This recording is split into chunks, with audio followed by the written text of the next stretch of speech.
अस्सलामुअलैकुम सामीन। 9 शव्वालुल मुकर्रम की तारीख़ शुरू हो चुकी है। 18 अप्रैल है। ख़बर का उन्वान है EVM मशीन मामले में आज सुप्रीम कोर्ट में दिन भर सुनवाई हुई है। सुप्रीम कोर्ट ने कोई फ़ैसला नहीं दिया है, ताहम अपने फ़ैसले को सुरक्षित रख लिया है, महफूज रख लिया है और आज के बाद कल परसों या कुछ दिन में कभी भी वो फ़ैसला सामने आ सकता है। बता दें, इलेक्शन कमीशन ने बहुत साफ साफ कहा है कि मशीन से छेड़छाड़ नहीं हो सकती है। इसका सिस्टम मुकम्मल है, एक मुकम्मल निज़ाम है ये। ताहम जो फ़रीक सानी है उन्हें केरल की मिसाल पेश की है, जहाँ EVM को जब वो चला कर देखा गया तो BJP के हक़ में कुछ वोट ज़्यादा आए थे। ऐसा कुछ वहाँ केरल की बात सामने आई है।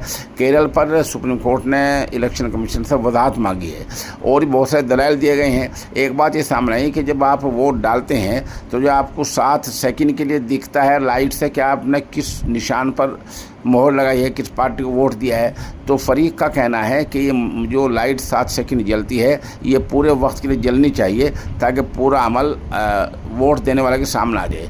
दूसरी बात है कि जो वीवीपैट की जो मसला होता है वो एक पर्ची वोटर के हाथ में आ जाए ताकि वो अपने हाथ से उसको बॉक्स में डाल सके।